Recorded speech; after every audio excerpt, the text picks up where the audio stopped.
I'll be reacting to World Ends Harem Episode 3's uncensored version, and I'll be watching it from not Crunchyroll's website since they have the atrocious censored version, which Crunchyroll, why in the fuck do you spend money purchasing the censored version of an anime that should obviously be uncensored? And why not just fork out that extra money to get, oh, I don't know, the uncensored version of the series, for fuck's sake? Considering you spend your money on a lot of shitty trash anime, but you don't do it for an anime that's really good like this series, makes me question your priorities. And also, you lazy fucks sometimes don't even translate the songs of idol anime or song-based anime in general. And also, you were late on your case studies of Benitio's release because Funimation had it first, before your site. But enough about me throwing Crunchyroll under the bus. I'll at the very least still give you a view on Worlds and Harm like I did the other episodes, and I'll put the video to be playing in the background while I do errands. I'll be sure to give you a dislike though, because it's completely asinine how you take the money yet you spend it getting gimped censored versions of releases instead of the full-on uncensored version. It's just utter horseshit. But enough about me ranting on Crunchyroll. Let me start my reaction in 1, 0, and go. Oh yeah, I'm pumped up for this. I'm assuming this. Oh, ATX. Thank you, ATX, for getting the uncensored version of anime. Because at the very least, this will allow the fan subbing community to just do things a little bit faster by taking the ATX animation just intersplicing the subtitles naturally. So I gotta thank them. Whoa!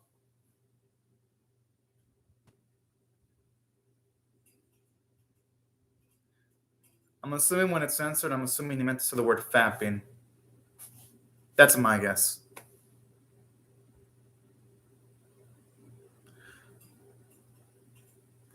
Oh, snap. Oh.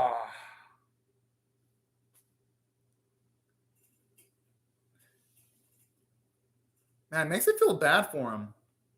And this guy talking all high and mighty, even though he's alongside his posse. If he was truly a man, he'd be facing our boy solo, not having people back him up. I'm noticing that when it comes to the fan sub release of World's End Harem, the subtitles are slightly synced off from the dialogue of the episode.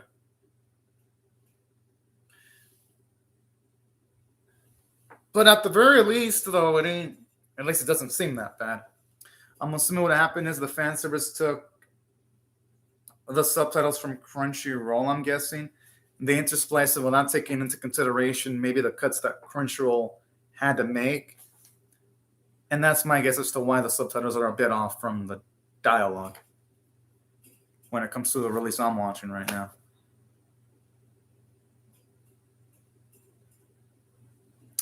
Poor Doji. Because he honestly doesn't look like a bad dude at all. He just looks like a boy just in some really shitty and bad circumstances. Ah. Whoa. Damn, even the dude he helped out was a fucking dick. I'm like, poor boy. And honestly, he's a good dude. I mean, hey, he may feel like an idiot, but at least he had his heart in the right place, though. I'd say that's completely respectable, if you ask me.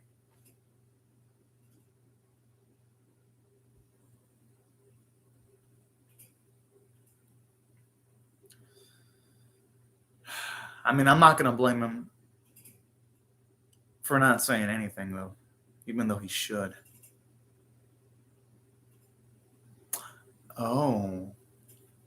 Hey, you know, there's nothing wrong with his white hair. I think it looks pretty cool, if you ask me. Ho ho!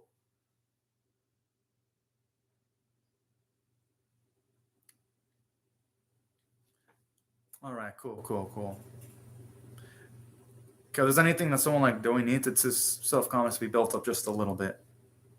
Because at least he's a good dude.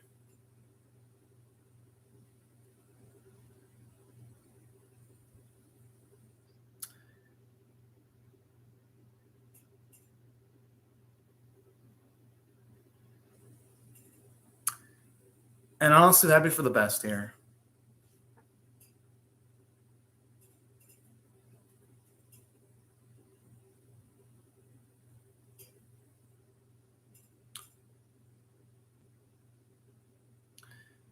The thing is that when you're oh, okay, at least he's going to seemingly a hospital, going by the backgrounds. Ah.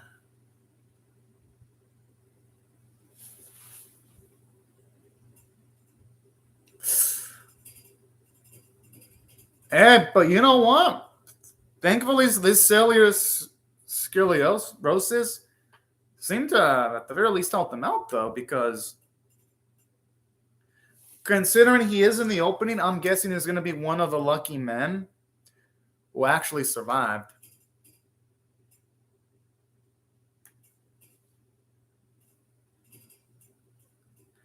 You know, that might actually be for the best, though. That might be for the best because he might be able to end up in a situation. No, we know he's going to end up in a situation where he's not going to be bullied anymore.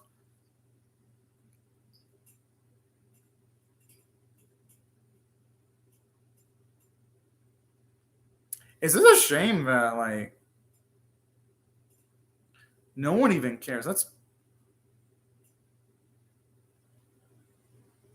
Yeah, pretty fucked up on one of the comments, like, don't die. I'm like, what the hell? Talk about a lack of tact with some of the students in that classroom there.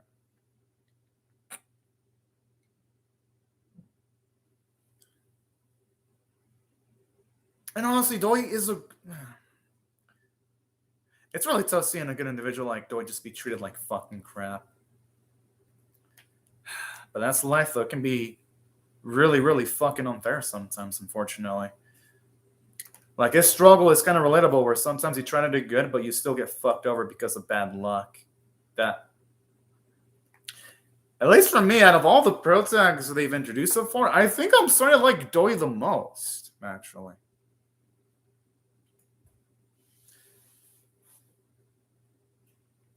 Is this again a shame that the timing of the subtitles are off from. I mean, it was their fault for fucking doing it in the fucking public. It ain't his fucking fault.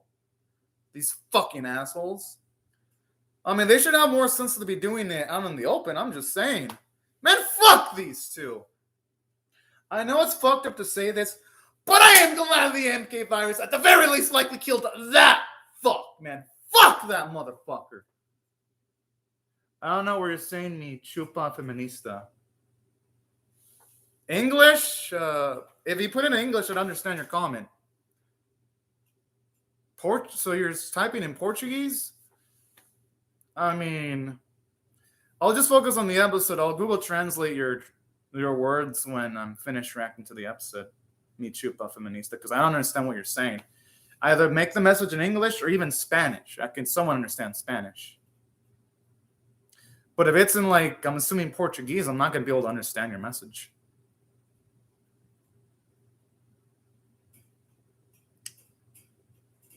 Aww. I like how he also shows a lot of concern for his sister, too. And, it's not that bad.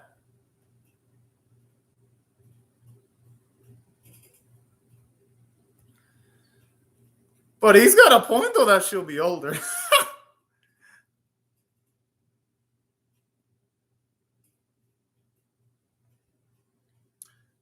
I mean, considering Doi's circumstances, I actually wouldn't be blaming him for being a little bit more gung-ho in comparison to the average individual. I'm going into a long sleep. Well, thankfully, the world's nicer to him, but it's simultaneously a worse place. It's honestly a pretty rough situation to call.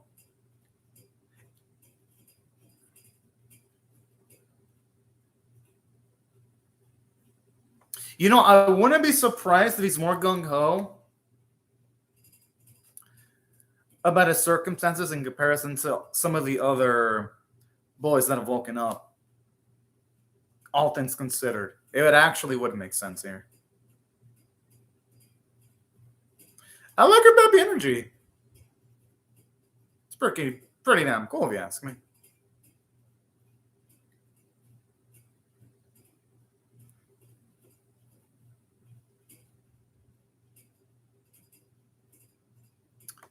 Oh man.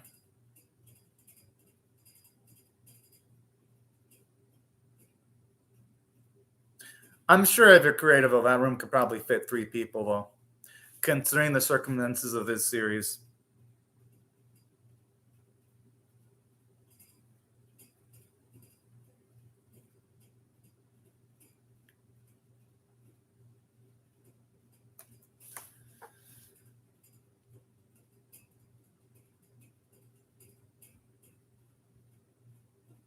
Now the question is, what actually happened to his sister, though? I mean, it's cool that he's being taken care of by all these ladies, but what happened to...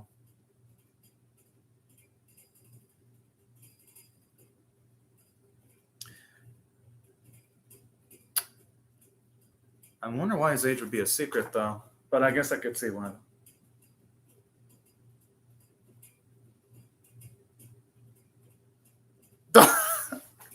I just love how she's teasing her boy there.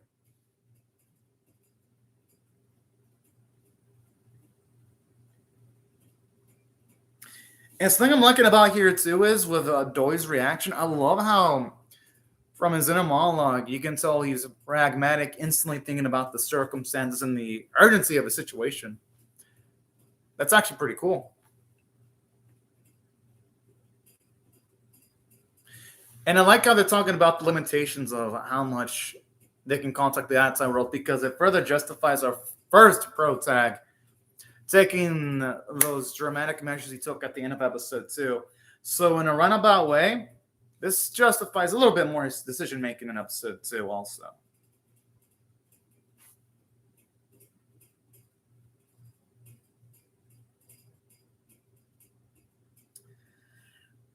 Ooh, boy.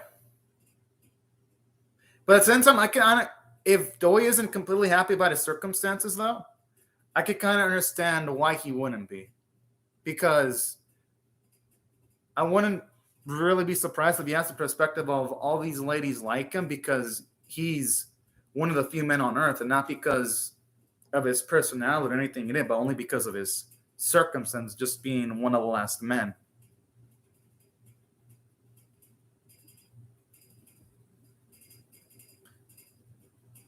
Well, hey, after the nightmarish hell-like life that he had, I'm not going to blame him.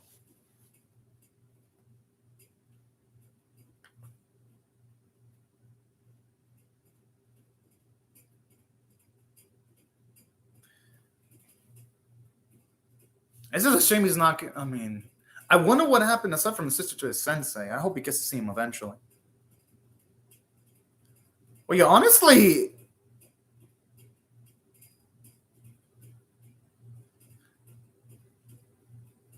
Oh, yeah. I mean, shit. Despite how much people treated him like shit, there were still some good people in his life.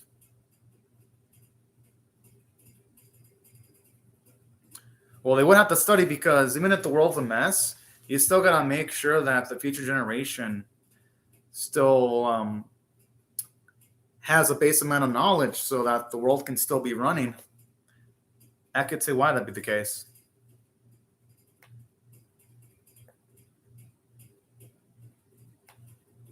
All right, I'm glad he's going to be able to see his sensei. Yes! Probably one of the few people that have actually gave a shit about him legitimately.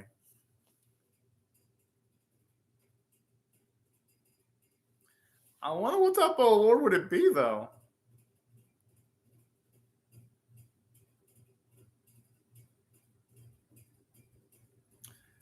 I like how she's instantly like shipping these two, but the thing is, though, if the sensei and Doi were to do it, I would hope at the very least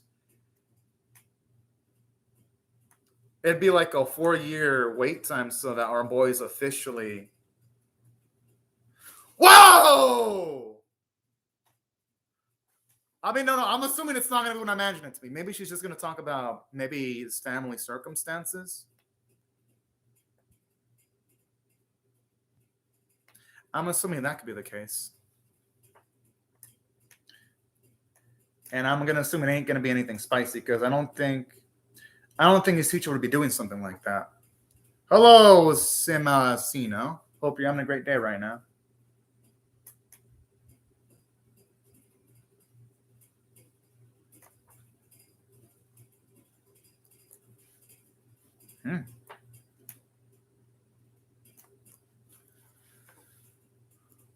I like how he's already taking interest in the people in his classroom.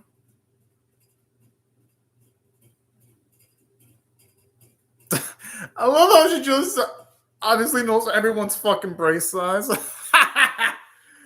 Oh my. I mean, I guess I could see why she'd have to, because these females would have to compete in order to be able to breed with the men. So I could see why she'd have an interest. Be best to analyze her competition here.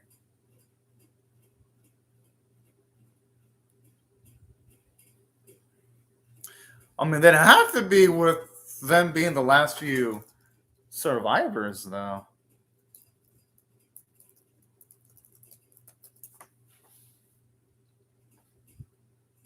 He's right.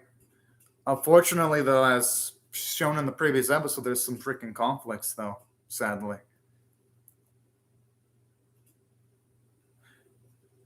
Oh, okay. I finally translated your message, mi chupa feminista. So you said, hey, my partner. Well, hello. Hope you're having a great day right now.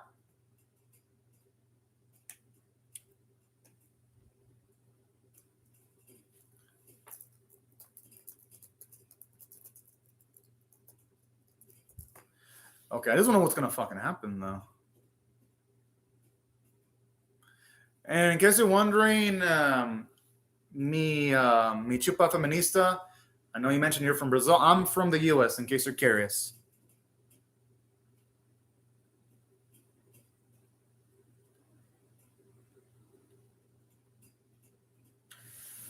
That's a damn good question.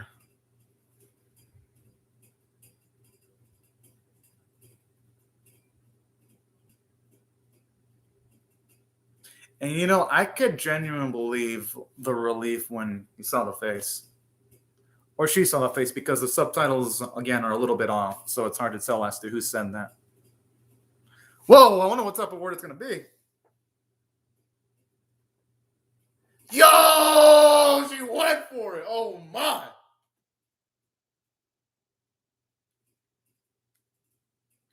I mean, I guess we go by technicalities.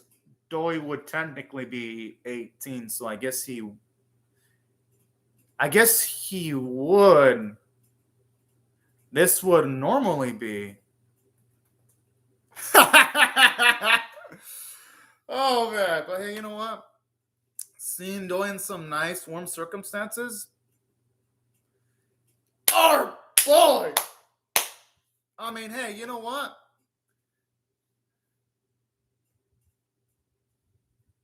Considering the circumstances, I don't blame him, considering that it's best for the world to have as much children as possible. And considering that he did have a lot of positive feelings towards the sensei, that scene with him doing it actually had a good amount of build-up, and that was a good payoff sequence, so I'll give it credit. Sub-Spiral Map, it was a really good scene, actually.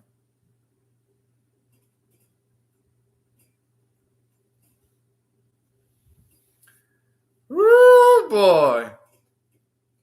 We all know Blonde is going to try to make her move next.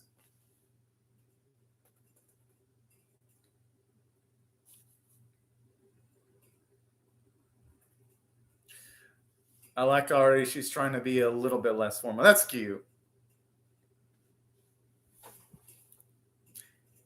And at least now he's with people that actually do share his interests, too. I like how Blonde's like, doesn't want to lose any ground to all these other ladies. Oh, man.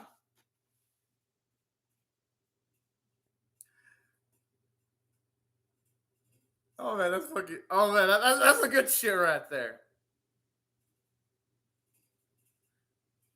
Well, Sparma, I don't blame you. Y'all are young, warm-blooded males. I could see why y'all would want to look at them melons. I could really see it, and I wouldn't blame y'all for that. You know,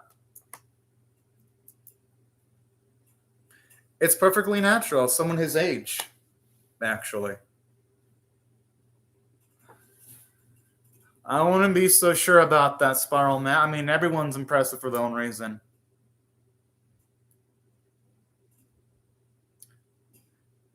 And saying that, I have a feeling that I think the small one's gonna be fucking cool. For some reason, the series is giving us like a lot of short, awesome, cool characters, and you know what? I don't mind that one bit. I don't mind that one bit. Coolness can come in all factor of sizes: big, small, medium. Yo, I just love.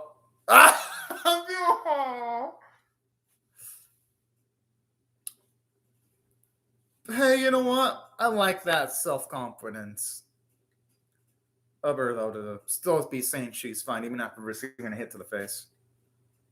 Thankfully, Doy's a tough dude. Of course she'd be willing to do anything.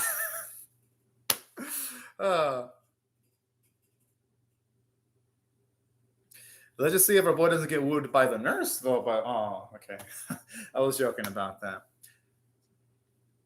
So the only people he'd be having interest in is his teacher or his classmates.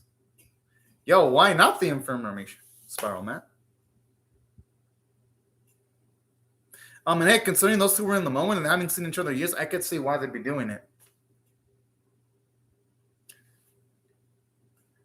Thankfully, they skipped the infirmary, Spiral Man, so we don't have any negative flags.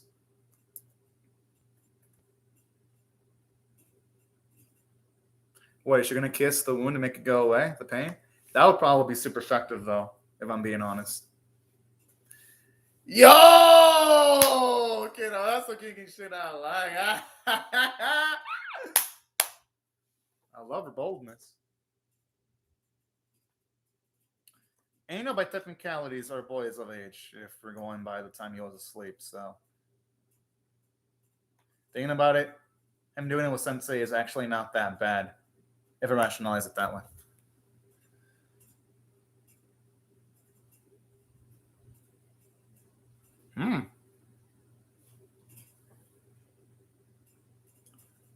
I mean, I'm not gonna really blame them for being on each other's minds rent free, considering what happened.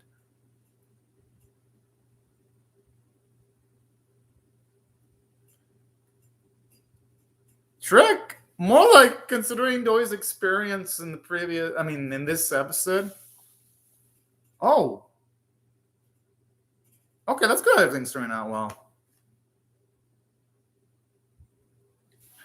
Considering his backstory, I could see why they wouldn't even have to go through all that trouble.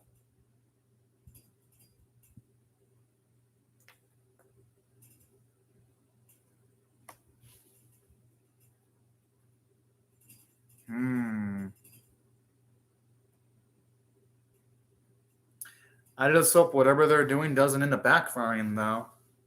I can only hope.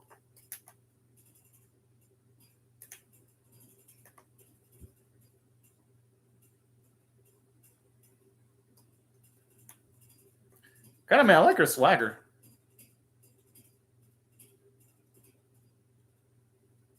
I like that. Bang! Okay. This episode was really good, actually. Holy shit. I do not want to imagine where it hurts Spiral, man. I'm glad they kept it that big. I'm like, oh yeah, the pain. No, I'm fine with not knowing Spiral, man. Hey, you know what? You can't really say anyone's losing, Spiral, man. I feel like in this situation.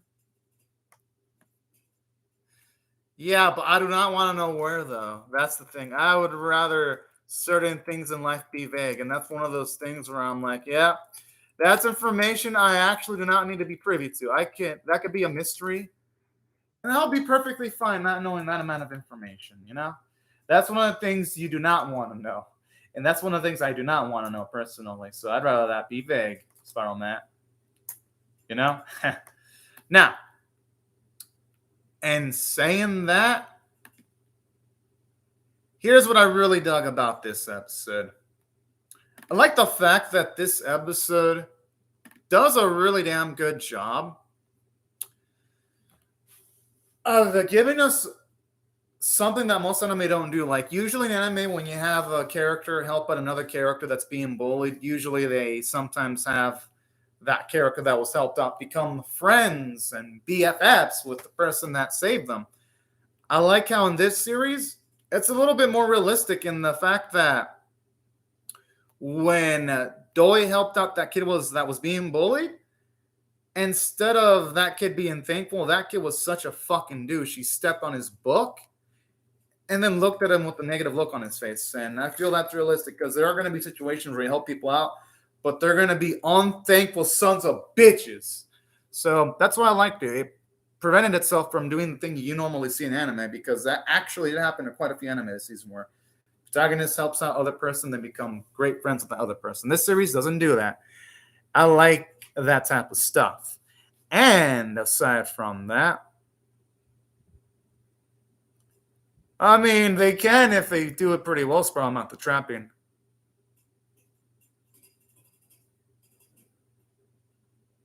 Yeah, I mean, I love that kind of stuff too, Sparrow Matt. But anyways, here's another thing I also enjoy about this episode, though. Aside from having rough themes like that, I like the fact that this episode also, at the very least, when it comes to Doi, it does a pretty damn good job, too, as to, like, his circumstances. I like how he thinks about the much more important things, like his circumstances, how there's not a lot of men left in the world, and things of that nature. It's pretty damn freaking cool.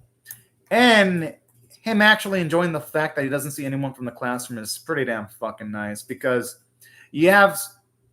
so far, at the very least, when it comes to Reito and the other dude, who I believe his name was, what was it, Koji? At least when it comes to Reito, he wasn't quite happy with the circumstances, while Koji was absolutely happy. And then you got Doi, who's somewhere in the middle, where you can tell he doesn't mind the circumstances and he finds some positives about these specific circumstances, but he's not 100% gung-ho about it either. And that's what I liked about this episode. Just the diversity of personalities when it comes to the male characters, where you see their contrasting opinions and thoughts of them waking up years later. So that's why I thought this episode also did good from a characterization standpoint. I really enjoyed this. I'm going to give this one actually an 8.5 out of 10. I thought it was great. Yeah, it was great. I literally had no negatives about this episode, Spider-Man. I give it an 8.5 out of 10. And if you're wondering what would have made it like a 9.5 or 9 out of 10, it'd have probably just been, maybe I would have loved to have seen a scene with Doi as to wondering where his sister was at. Because this episode did a good job of establishing that his sister had, at the very least, a positive bond with Doi, but you don't see him wondering any circumstances at the very least about the girl, at least one of the few women in his life that isn't completely douchey. That's the only thing that keeps this from being a 9 out of 10.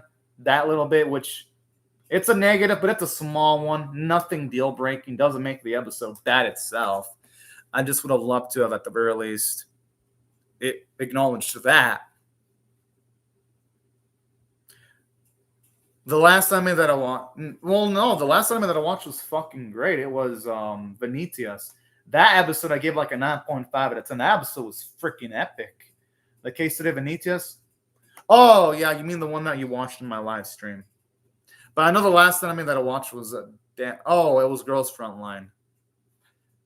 Yeah, this is definitely way better than Girls Frontline episode 3. But to Girls Frontline episode 3's credit, it was actually the best episode of the series. So I'm going to give Girls Frontline episode 3 some credit. But yeah, this is still a great episode regardless, though. I love Doi. I love how he had his heart in the right place, too, because even though he was outnumbered, he still helped out that boy that was in need. Yeah, he didn't get anything from it, but it shows you how much of a good dude he is. And that's what really made the episode stand out. They made sure to make the protag really lovable, and they showed us his rough circumstances too. And the irony that his rough circumstances is what allowed him to be one of the few men that survived the MK virus also. I love the irony in that.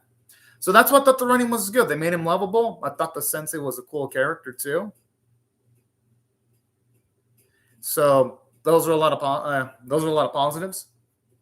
And aside from that, visually the episode actually looked pretty damn good. I'd say it didn't look as good as, say, episode number 2, but man, the writing quality of the episode was pretty darn great. I actually don't hate the protag Spiral Man. I'm actually really like Reito. I just like Doi way more. There's layers to this. I think Doi's a better character. I don't get me wrong. I think Doi's a better character, but I like Reito though. I understand his mindset. Oh, I know which one you're talking about. Platinum End. That series has been like so unmemorable that I forget its name. Yeah, it was Platinum End. I remember. Yeah, Platinum End actually had a good episode this week. I'm surprised.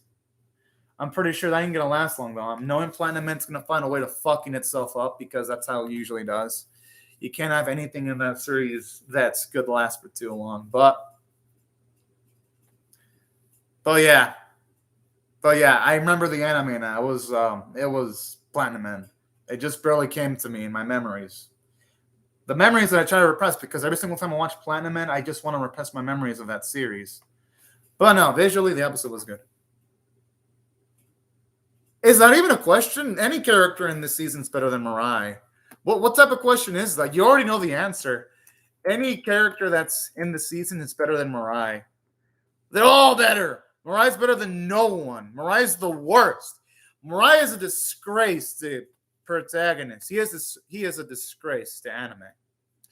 Mirai is among one of the worst pieces of trash that any writer could ever conjure up to existence. I know you had to, but you already knew my answer to that. I think Mirai is an absolute disgrace, and that this world will be better without a protagonist like Mirai. That's how bad I think he is. He is that awful. But anyways, yeah, visuals were pretty good. I loved the voice acting. You can definitely tell the people that were in charge of doing the voices went all fucking in. And I absolutely love the episode for that. And yeah. Well, hey, it's Mirai. He's one of the few anime characters in this season that does not deserve a fucking compliment, man. Fuck that character. He sucks. He's one of the worst protagonists I've ever seen in anime. And that's saying a lot because, I've seen a fuckload of anime. So, yeah, that's... But anyways, enough talk about that awful series. Let me just say that, yeah, I loved the episode overall. And I hope y'all rate the video, share it, comment, or subscribe because I'm definitely ranking episode 4's uncensored version, of course. And yeah, right before I go, I'll just say thank you very much to Spiral Matt and me, Koopa Feminista, and Semina Zeno. Thank y'all very much for commenting on the live chat. And thank y'all very much for watching my video. Hope y'all have a fun, great, safe, and fantastic day. And I'll see y'all later if you come back for more. Bye-bye, everyone.